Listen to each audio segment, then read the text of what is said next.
So we open up on the sleepy town of Three Corners, situated in the arid American West. It is a cool fall day. Summer is over, the new school semester is starting up, and the tourists and campers have packed up their RVs and left town, heading back to the big cities that they came from. Which means it is a particularly quiet day at Triangle RV and Mobile Homes, exit 516, just past Grandma's Fry Bread Shack. Tell him Henry Breacher sent you. And past the showroom floor and various offices and an old server room that smells like burning dust, we see two individuals hunched over an ancient beige terminal flashing with green text. One of these individuals is Millie, the office accountant, and the second individual is Greb. Alex, could you describe Greb and what he is doing with this relic of a computer?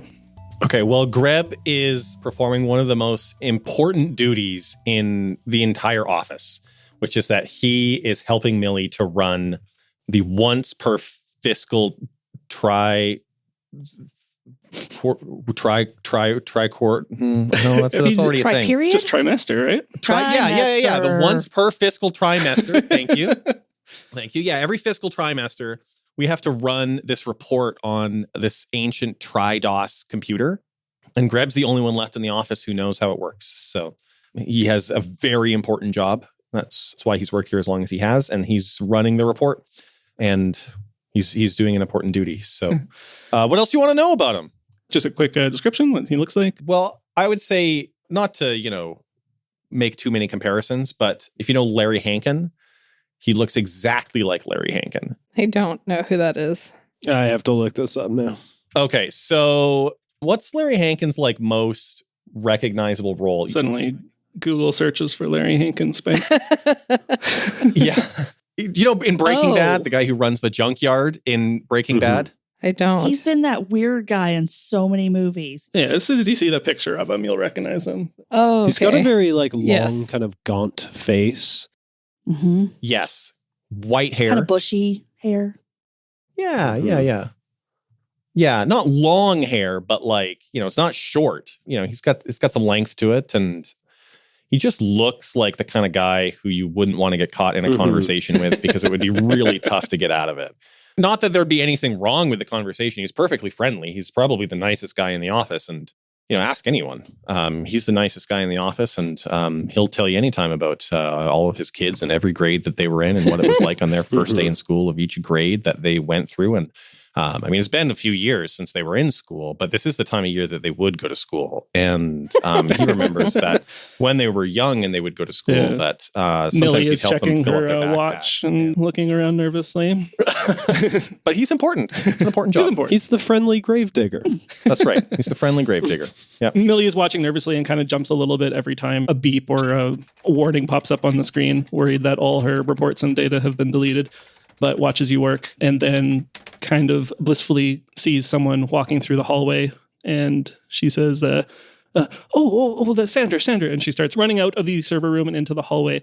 And as she reaches the threshold of the server room, she trips and totally bails over a tangle of wires in front of the entrance door.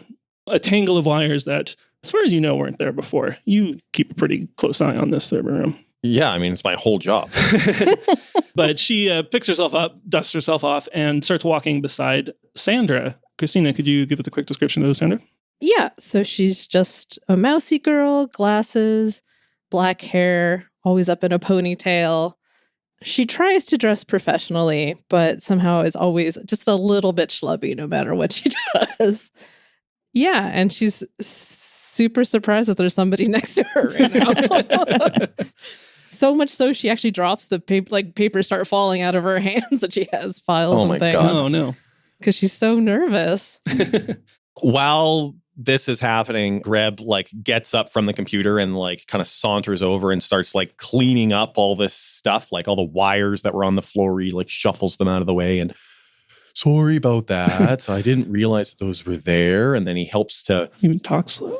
clean up your papers and pick them all up and sort them neatly and make sure that, and he notices, oh, okay, well, maybe some of them turned around the wrong way, starts to flip them back the right direction. He really wants to make sure he helps to clean up this mess. I don't actually think he talks slow. It just feels like it. No, he just speaks at a perfectly normal speed, but reality slows down Exactly. when he's in the room. And Jake, does this count as one of my sanctioned behaviors? Is cleaning up a mess? Oh. Sure. Sounds good. Yeah. Okay, excellent. +1 commendation. You clean up the papers and hand them over to Sandra, and then you turn around and you see the tangled mess of cables is still there. That's weird. But we're going to follow Sandra and Millie as they continue walking down the hallway. Millie is trying to make some small talk with you, Sandra. Asks what you're up to this weekend. Says she was going to go see DJ Teddy G at Two Jacks this weekend, but the show was canceled again, and so on and so forth. And eventually you reach the point of the hallway where it would split off into her office, and she steps into her office and says, "Oh, Sandra, could you go grab me a coffee?" Oh, yeah. Of course. And she just scurries off to the kitchenette. And I obviously already know what her order is. I don't even need to ask. Just the usual. Yeah, the usual. It's a black coffee, half cream. How exciting. Alex's face. That's not black coffee. I know, but that's what she says to me. Oh my God. I'm leaving that behind. We're going to say all kinds of offensive coffee things. Yeah. Yeah. At least a few of us know nothing about coffee. Millie leans kind of one head back and shouts down the hallway to Greb. Greb, do you want a coffee? Oh, yes, I could have another coffee. I've only had a couple of coffees today. Do you know what I take in my coffee? It's not a common coffee order. I'm more of Oh my God. instant coffee guy. And Yeah, if I'm there's already some like powder- standing in front of Millie with the coffee, and I'm starting to write this all down. In the kitchenette, maybe Tino is here in the kitchenette. Shubert, do you want to give us a quick description of Tino and what they would be doing on their break? Tino is he's a very kind of muscular looking guy. He often is just wearing kind of gym clothes, like he just, hit the gym and is coming back from a workout. Very muscular, very vascular, weirdly vascular, bald. Kind of looks like someone cosplaying Mr. Clean, kind of like there's a bit of an Uncanny Valley vibe there. But he's just a regular, cool, strong guy. He's kind of over by the cabinet and kind of looks around, makes sure nobody is watching, and then just kind of grabs some of the used coffee grounds and just stuffs them in his mouth and starts chewing. Yeah. Sandra is right next to you. I didn't see you there. I just hand you actually a cup full of coffee grounds, and I'm like, your usual? Oh, thanks, Sandra. Yay, that's great.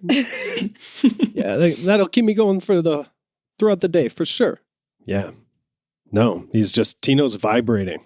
He's excited. So Sandra and Tino, optionally, that was the last of the coffee grounds there. Sandra, it would fall on you as office intern to go grab a new can, top it off. For sure. So you start heading down the hallway there's a small elevator at the end of the hallway. And it requires a key card, which you flash at the sensor and enter the elevator. And you wait as the floors tick down past B1 and then B2 and stopping at B3. Doors open and we appear to be in a completely different place. A long hallway of clean, untarnished steel, traversed by individuals wearing lab coats, hazmat gear, and guarded by heavily armed individuals. And this is Triangle Agency HQ. Every Triangle Agency branch features a connection to the headquarters, so you can collect your supplies, go to the vault, that kind of thing. And you follow the colored markings on the floor that lead you to the vault cafeteria, a bustling place that seems to stretch on forever with a staggering variety of options, including your favorite little coffee shop. Behind the counter at that coffee shop is another individual. Jessica, would you like to describe Veronica? Veronica is probably like an 8 or 9 in 3 corners, but definitely not in a bigger city. She's attractive, long blonde hair, makeup perfectly done, very trendy clothing. The only thing that kind of doesn't fit is she always has like a massive water bottle with her at all times. But she is currently sitting behind the counter playing on her phone. I'm pretty sure hot girls got to stay hydrated. So It's important to stay hydrated. You need your 3 liters a day. Uh-huh.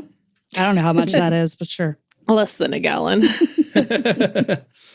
After Sandra's grabbed the coffee grounds and head off, Veronica, you notice that a customer has just left and has left a crisp $5 bill on the table. And you go to grab it, and you notice that there's something underneath, a playing card. Interesting. You turn that playing card over, and you see that it is the Queen of Spades.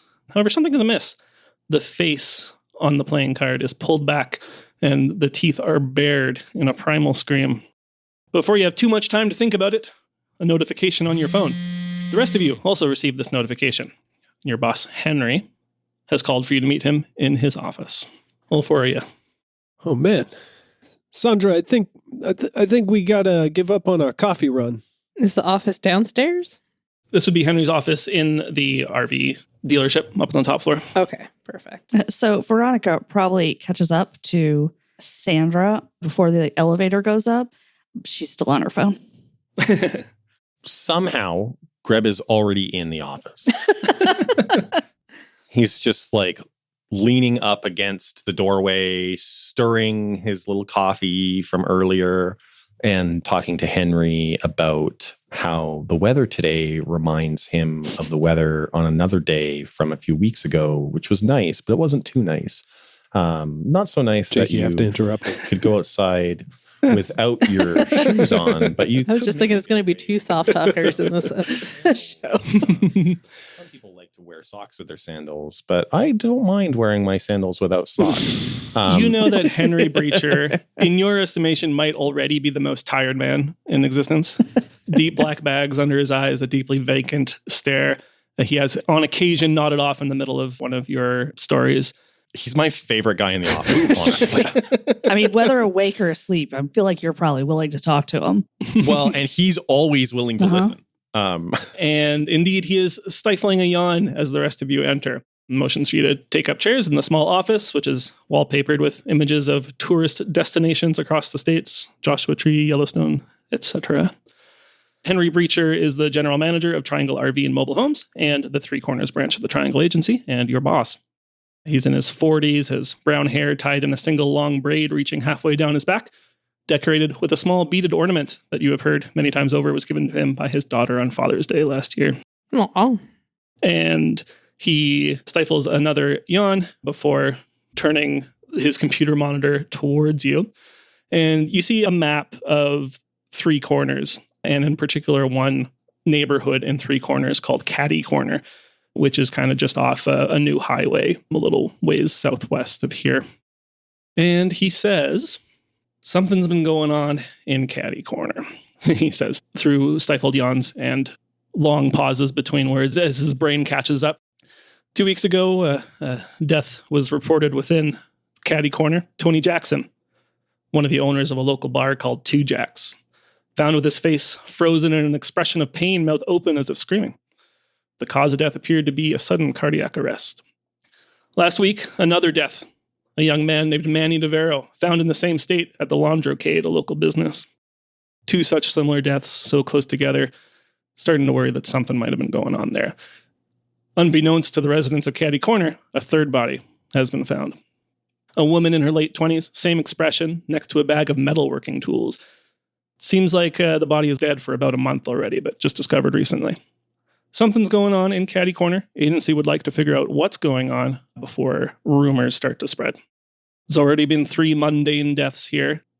Obviously, whatever we're dealing with here is dangerous. Be careful. Make sure you're cleaning up any loose ends. We don't want this one getting out of hand. I'm sure nothing untoward will happen at all. Be a very normal mission. That's why I got you on the team, buddy. He asks if you have any questions.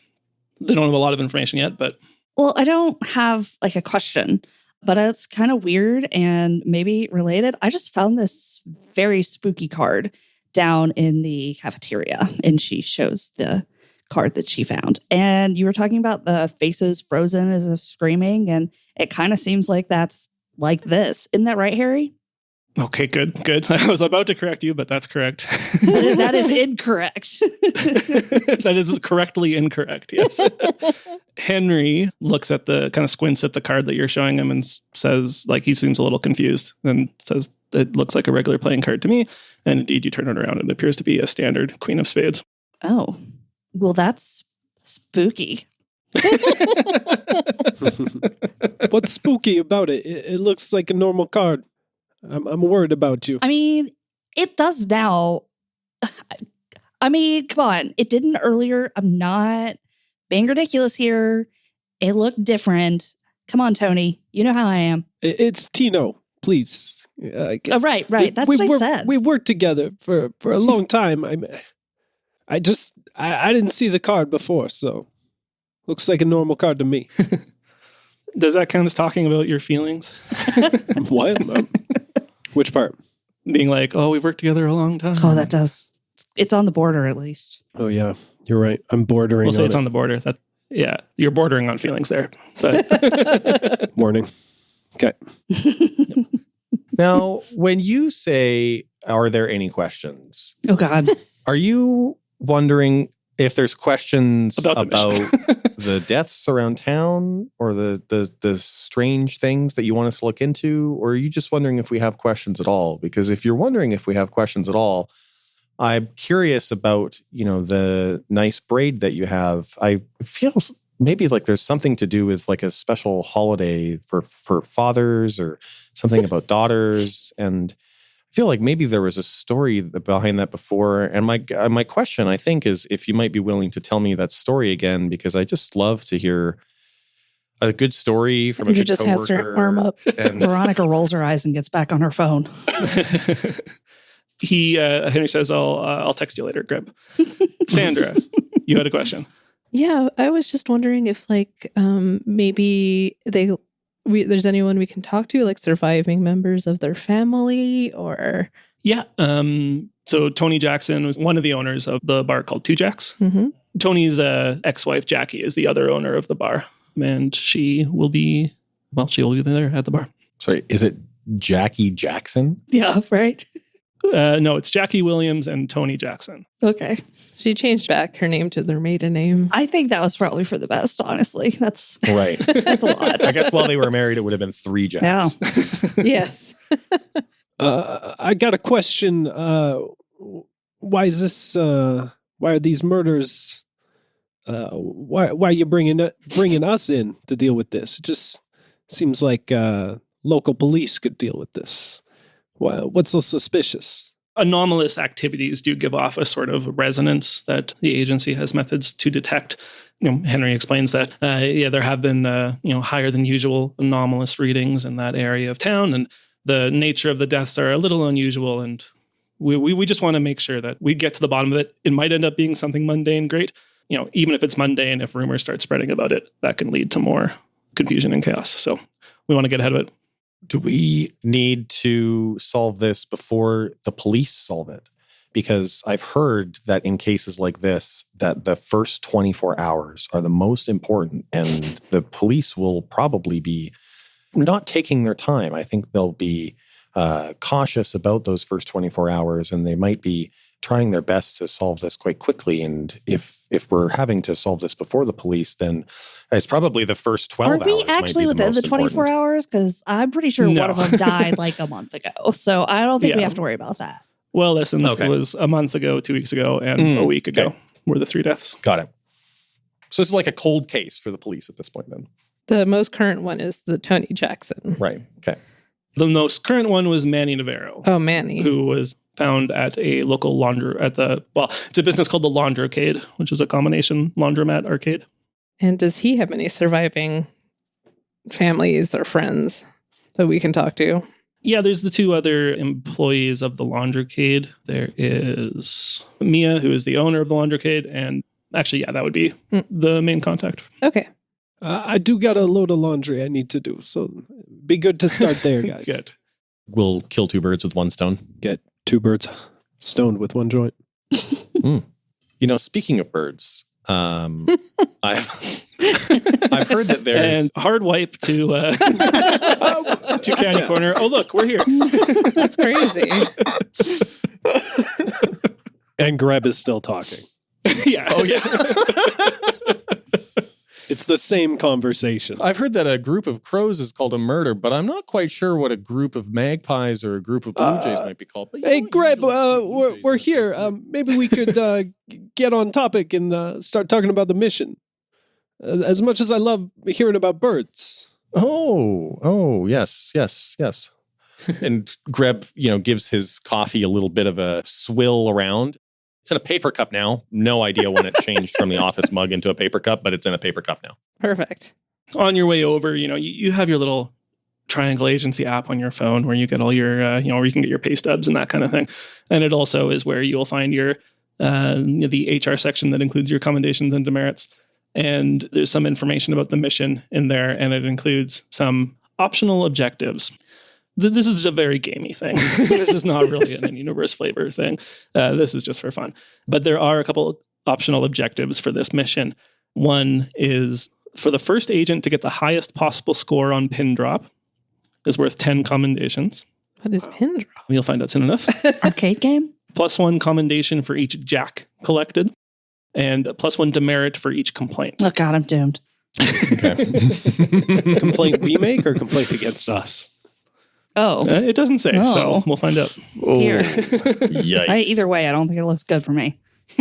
These are in our little agency app on our phones. Exactly. Okay, can someone help me get that open? Because I know how to use TriDOS, but being that I've been here quite some time, sometimes it's hard to pick up new. Did you ever even know there were optional things to do? Well, Henry sometimes tells me about the app, and I have to be honest. Sometimes when he talks about apps, I feel like he might be talking about appetizers and the employee happy hour that happens on every second Thursday after work. Usually, when we go to the employee happy hour and we talk about apps, sometimes I get chicken wings. Veronica will help him get into it, and I feel like that shows off my specialized knowledge of phones. It's from your competency, which is your barista job. So I guess it does need to be related to coffee. Okay, I can do that too. Not at the moment, but Or any sort of drink baristas make. Yeah. Not just coffee. Or I would even count like customer service, that kind of thing. Anything related to being a barista. So, okay. But not necessarily. No, but that's fair. I get it. Good effort. Yeah. I mean, I've seen a barista help someone at Starbucks get their points in the Starbucks app or to get their gift card out of the Starbucks app. So I never know when you're going to start. It's like a PTSD already. No, that's real. That's real. I know. That's me. Is this Alex or is this Greb? No, this is Alex. I've seen that. I had the same We need you thought. to do like a hand motion Yeah. where you're like, this is Alex talking. So Caddy Corner. Caddy Corner is a kind of relatively new development. It's just off of like a new highway they were building. And, it was kind of billed as this, bright new community going to bring in all this traffic and everything. But it's kind of fallen off, not quite met expectations, particularly as of late when there has been 2 unsolved murders and a disappearance, which you guys know now might have been a murder, or at least that individual is dead as well. Yeah, so far you have a couple leads. You have the Two Jacks Tavern where Tony Jackson was killed. You also know there's the Laundrocade where Manny Navarro was found dead as well. Otherwise, there are, just people milling about doing the regular day-to-day business here in the neighborhood. So It sounded like we were headed to the laundromat first. Yeah. Okay. Yeah, because Tino's got to do his laundry. Yeah. I got to put in a couple loads. Are we going to just wander around with his laundry all afternoon? I mean, we could. Presumably we have a vehicle, so we can just go back in the vehicle. I think it makes sense. Just thinking about the cycle of laundry, I know that, sometimes they call it a laundry cycle, but I'm just thinking about the order of operations that sometimes you put the laundry in. That's and then you have to true, wait a Greb. little bit. That's a good point. I think we should go to the laundromat and get some laundry done, and then ask some people around there some questions. What do you guys think? Sounds good. Oh, okay, we're there. We're here. As soon as I said sounds good, we ended up there. I didn't know you guys took the instant travel anomaly. That's It's only helpful, because yeah. Greb is talking. It feels like that. It feels instant or like forever, one or the other. I kind of blanked out there for a second, but we're here. So the Laundrocade. The Laundrocade is painted a particularly garish shade of teal. The sign on the top, it looks like it originally said laundromat, but someone has just put like a sign covering the mat part that says Cade. So now it reads Laundrocade. The entrance to the laundrycade, you see there is a camera above the front door next to a sign that reads, "Smile, you're under surveillance." Hey guys, everybody smile at the camera. We're at the laundrycade. This is great. Come on, everybody smile, please.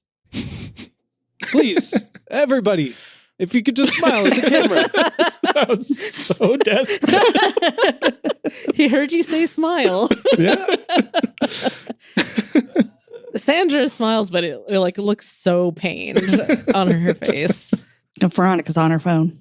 Greb smiles. If something's been asked of him, he knows that it might be an opportunity to have a conversation, and so he'll smile and then mention that it reminds him of his last trip to the dentist when they were talking Veronica, about the get off your phone. importance of a healthy smile. We're having a moment here.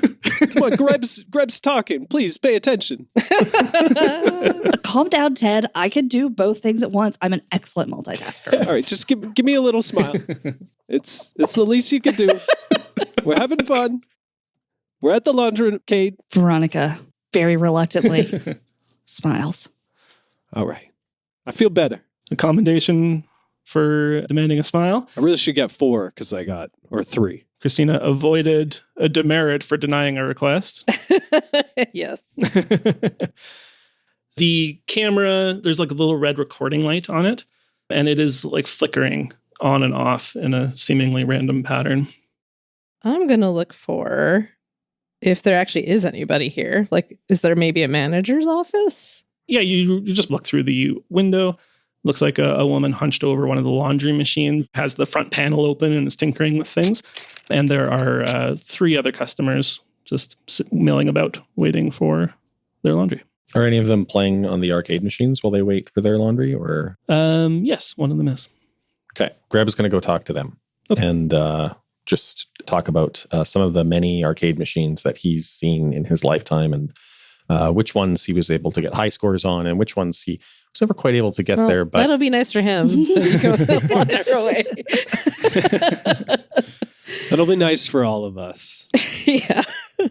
You guys head in and you see there is kind of 3 different rows of laundry machines. And you notice like basically each one looks a little different. Like they're all different models and years and series. Several have big out of service signs on them. And then on the back wall are a row of about half dozen different arcade machines. You also see on the left wall, there's a bulletin board, like a community bulletin board with a variety of different posters and letters and tear-off sheets and that kind of thing. Including, you can see there are quite a few notes on that bulletin board that are tributes to Manny Navarro, the individual who was found out here last week. And yes, you see one woman leaning over one of the laundry machines. Greb, I believe you said you walk right up to the individual at the arcade machine. I absolutely do. Yeah, Sure. So they are perched up at one of the arcade machines or posted up at one of the arcade machines. You know, there are some bleeps and bloops and they're bashing away at the buttons and the joystick. You see right to their right is a game called Pin Drop. And you can see that it seems to be on the fritz. It's just kind of flashing between the congratulations you win screen and the high score screen back and forth. Yep, that's what you see. Okay. Well, while I talk to this guy, I'm going to lean on the pin drop machine and I'm going to set my coffee down on the little corner of the little control console. You lean on the machine and you get a small electric shock. Ooh. Oh, my goodness. Ouch. Just a small one. That reminds me of this time that, Oh, no. Oh, God. It's starting. that I lived in a house that it probably should have had better electrical done. And I'm telling this person at the arcade machine about the story of this house that I lived in, where the electrical work maybe wasn't done by the most qualified contractor. And it's important when you hire a contractor that you need to make sure that they're qualified, because otherwise you could get shocked. Or any other sorts of issues like leaky pipes. The person at the arcade machine looks over and says, "Sorry, were you talking to me?" Oh, I was talking to you. Sometimes it can be hard to tell if people are talking to you if you're focused on something important like this. I can understand being focused on an arcade machine or on an arcade game or even a chess game or games that don't need electronics to work. They can really pick up a lot of your focus, and it can require you to pay close attention. And while I'm Yeah, are you doing anything Something's else? going to happen. Okay. I'm not ready for this. while I'm giving this guy a nice lecture, I'm trying to like soak in as much information about him as I About can. them. So Are I want to, take as much information about them as possible. Take a look up and down. What do they dress like? How tall are they? Do their clothes look like, they just washed them here at the laundrycade, or are they maybe wearing clothes that they're going to have to change out of to wash them while they're here at the laundrycade? What's their situation? Are they very old or are they very young? Do they look like they're maybe an expert at this game, or is it perhaps the first time that they've played? Sometimes you can pick up a lot of things about a person just by taking a good look at them, and especially if they're willing to let. Okay, yeah, I get the idea. You can learn a lot about a person just by observing them. Yeah, no, they are kind of tall and skinny. They look, maybe they're in their 20s. They have like an apron on over top of their regular clothes. It looks like, stained with some probably some beer or something like that. You see actually also on their apron, they have a name tag which says Sims. A couple of the machines, not the pin drop machine, sorry, but a couple of the other arcade machines, that Sims is the the initials on the high score on a couple of the machines. So it seems like they are not too bad at these things. And the apron, does it have, or the name tag, does it have like a particular business written on it? Can I figure out where they work, or? It's not obvious from, it looks like kind of just a generic, apron, doesn't say specifically. Can I talk at them about their apron and how I, once is your had a right. job Yeah. where it was important Freedom to of wear an speech, apron? as they I worked in a say. mailroom, and even though there's no food in a mailroom, sometimes you get a lot of ink on your fingers and Can we cut back? to your Yes. clothes. Maybe that's a good idea, yeah. I'm imagining a lot of fade outs in the edit. Right? Just like Or us just it's just talking fading over out Alex. eventually. Yeah. So yes, there are the other three of you here as well. What's the plan? I mean, I think it's a good idea we talk to the lady working on the machines, right? That's probably Mia. But I'm not the kind of person, who's good with people. I mean, Jessica, you're so much better with people. Don't worry, Veronica's headed that way already. Veronica, sorry. Jessica, you are too. No. That's sweet. Tino's busy doing a couple loads. He's actually doing his laundry, yeah. I'll be right there, guys. Just give me a sec. Yeah. Veronica heads over and, hey, are you Mina? Yeah, so Mia is kind of jumps at when you say her name. She didn't, I'll point that out. Thank you. Sorry? I said she didn't say her name, actually. Oh, okay. Well, either way. When you It's close. Yeah. You thought it very loud at them. When you come up and talk to them, Mia kind of jumps a little bit, and she was deep in the electrical guts of the laundry machine here, and she looks a bit frazzled, looks like she hasn't been sleeping very well herself, and she acknowledges you and says, sorry, this machine's out of order. How can I help? Oh, I'm so sorry. I didn't mean to scare you. I didn't mean to make you jump. My bad. I'm actually not here to do laundry, though my friend is, and she gestures over. I just, sometimes we just need somebody to talk to, and you just looked like you were having a rough day. And I was just wondering if there was anything I could do for you. Well, yeah, actually, she thinks about it for a moment and says, well, I mean, honestly, I'm having trouble keeping up with all these broken machines. Do you know anything about electronics? That arcade machine is acting up. I mean, honestly, I'm great with a phone, but I'm not good with these big things. My other friend over there, Greg, he is pretty good with electronic stuff. So he could probably help out. I'm happy to ask him. Maybe you and I could go talk then. Just give you a second off your feet. You look like you've been working real hard.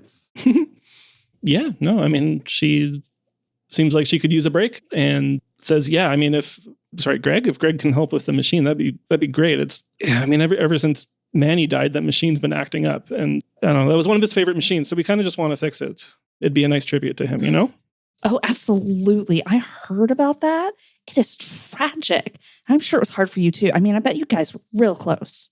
He was just a regular customer, but but still, it's just, it's a little neighborhood. It's it's just been kind of shocked all of us. Yeah, I bet. Like, what? I can't imagine what would have happened. What I've heard just is horrible. And I've heard that there was something else over at, that bar. Caddy Corner, I think. And do you think it's connected? Do you know if Manny ever went over to that place? Oh. Yeah, I got it right after I did Gotcha. it. You said someone's name correctly. One demerit. Does it count if they're dead? I feel like it shouldn't count if they're dead. Yeah, it shouldn't count if they're dead. Yeah, you stop being a person. Once you're dead. Right? And his real name is Emmanuel, so Oh, there we go. She doesn't know anything about, whether Manny went to the bar. I think she starts to get a little standoffish when you're asking about, connections to this other death and that kind of thing. I think she's a little more worried about, her business and her livelihood and her little neighborhood right here. And it seems like she's now kind of getting a little fixated on getting that arcade machine fixed. She's like, really, I just need to get that arcade machine fixed. And she's not quite as open as you might have hoped right now. I've got 2 ideas for how I could do this with my anomaly. That would be funny. So I could either basically go get a version of myself that knows how to do this, or I could just create a new arcade machine that is fixed. I think we need to fix it. Right.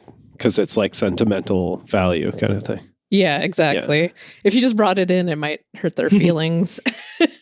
Tino, I was going to say, while you've put your laundry in the machine and you're at the machine right beside the bulletin board, the community bulletin board, and you're kind of just idly reading a few of the things on there.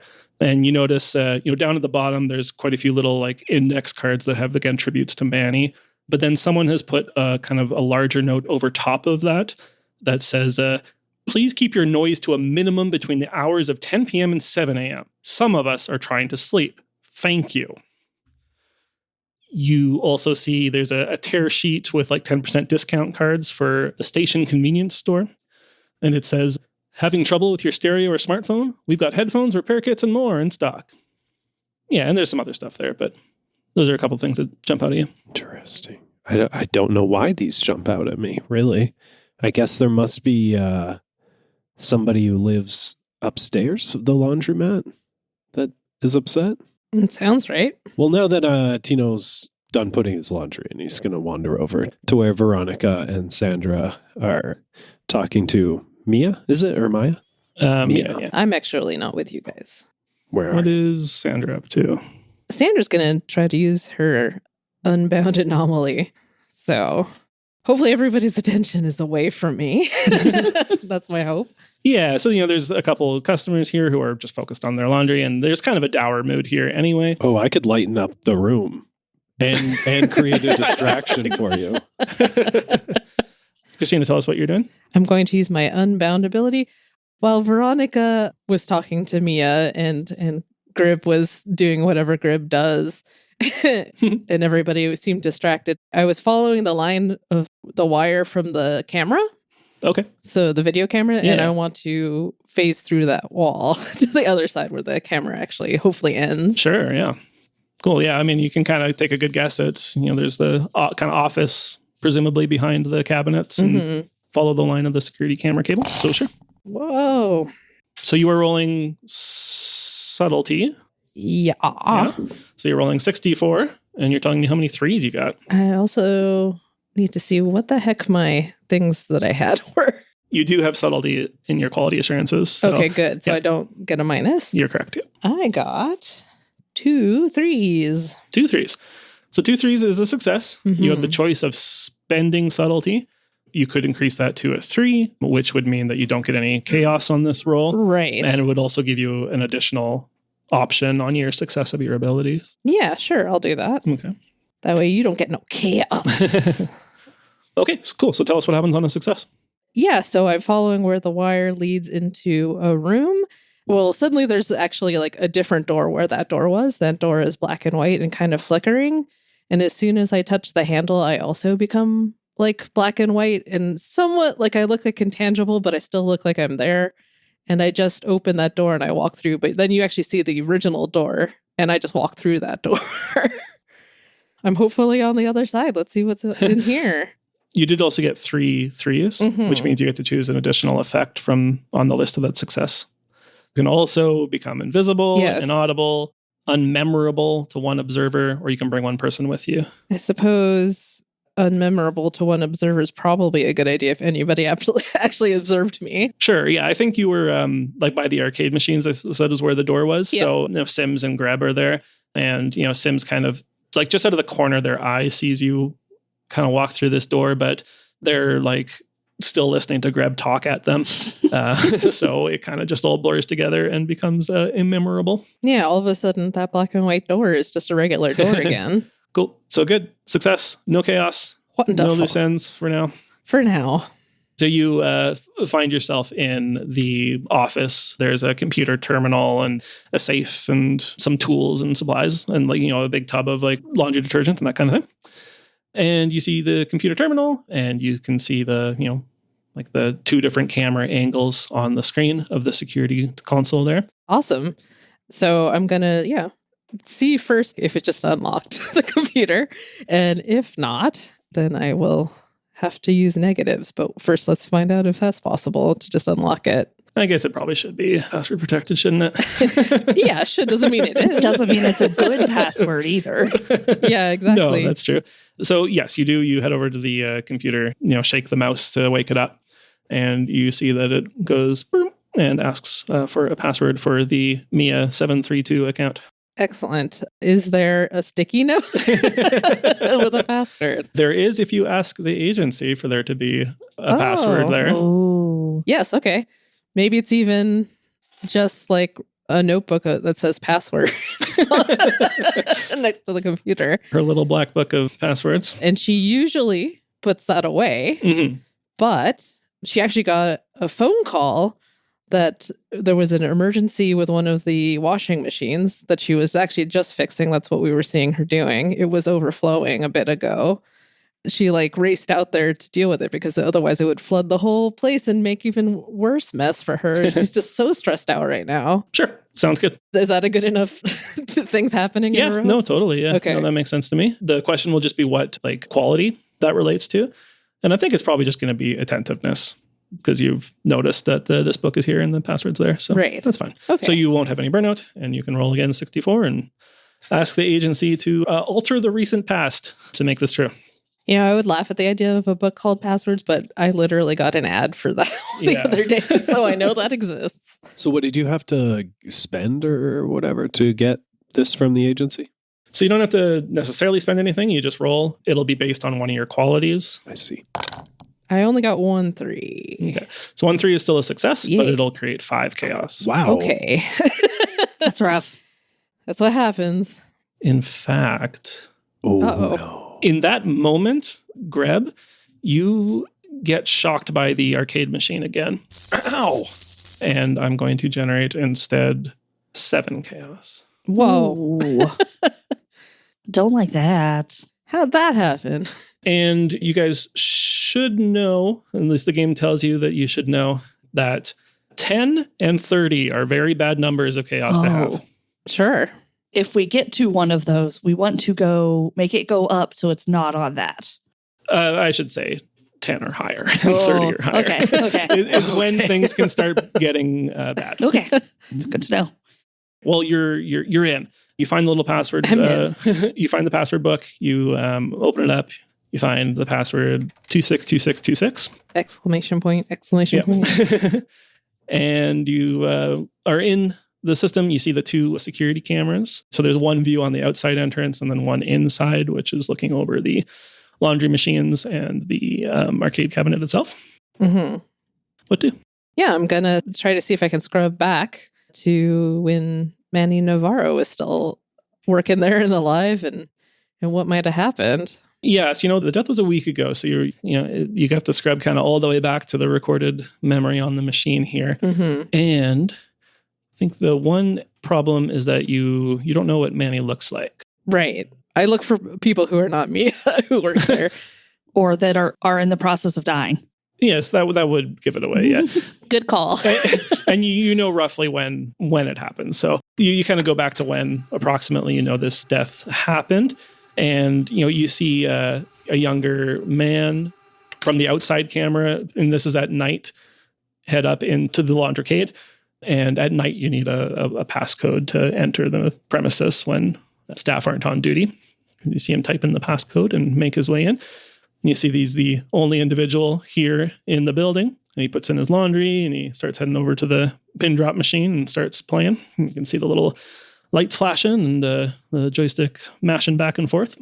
And you watch him for a little while and you see that he's like really getting into this game. Like he's starting to, like pound the cabinet and shout and go, yeah, as he starts getting closer to the high score. And finally, the kill screen, so to speak, splashes up on the arcade machine.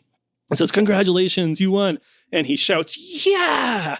And as that happens, you see, just for a moment, you see from behind the cabinet, a bunch of wires start slithering out from behind the machine. And they rush up and grab him and pull him to the ground. And then the camera feed shuts off. Whoa. Cool. I write this all in my notebook. And I guess we'll be back in 2 weeks. Thank you for listening to this episode of The House of Bob. If you're enjoying the show, give us a review on Apple Podcasts or Spotify and tell your friends.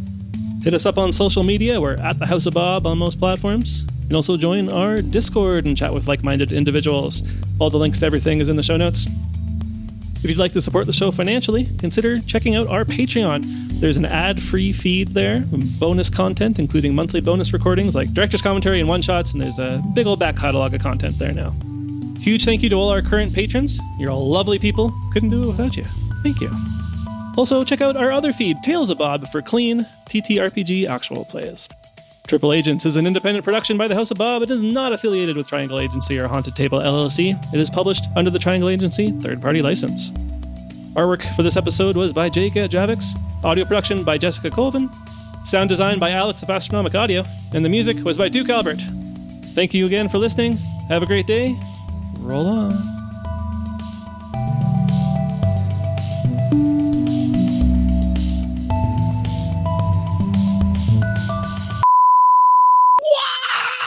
That was really good. Okay. Yeah. We all forgot to do our wah. Yeah, we did. Right. Everybody wah on 3 so we can set the recording. That actually peaked my audio.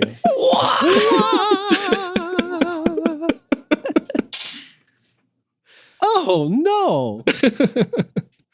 Ho ho! It's a me, Mario. His Okay. famous voice. Gerb, sorry, to Gerb. It's Greb. Greb, it's Greb. Oh, I've got it written down. You could call me Gerb, though. I don't mind. Half the people here call him Gerb. Most people have called me Greb. My parents called me Greb when I was growing up, and I became accustomed to it, but I don't mind. And his wife. Sorry, let me double check that. It's okay if they were not married. It's fine. Fine. No, I'm not saying no. I'm just. What's the? Oh my gosh, that was dangerously close to a complaint, by the way. Yep, I'm doomed. The next shock is going to kill Greb. 3 shots and you're out. It better not. We only have 1 hit point in this game, I'm pretty sure. Brand new character. I don't mind when in fact, I like when my characters die, but I would like to make it past the second episode before my character dies. Considering I'm now at a new record of 6 sessions before my character dies. To try to start a new record. You know what? Maybe let's try to beat that. Sure. Maybe try to kill me. It's good to have a goal. Maybe see if you can kill me. It's just like that Goosebumps episode, you guys. Or was it Are You Afraid of the Dark? I think you're thinking, Are You Afraid of the Dark? Yeah, like the one where the kid goes to the arcade at night and then he gets like sucked into the machine. It's like apparently the episode we all only remember that one. I do kind of remember that one. I feel like I could never tell you another Are You Afraid of the Dark it's episode pretty except for iconic. that one. Yeah. It's good shit. Yeah. You know, Caddy Corner reminds me a little bit of Kitty Corner, which is slang for when you have... We're not in the game Nope, anymore, Alex, man. let it go. Yeah, I think that's just another way of saying kitty corner, straight up. It is, for sure. Yeah. But also, Alex is... we might lose him to this character. Yeah. He's becoming Greb. I already feel myself melding into it. Yeah.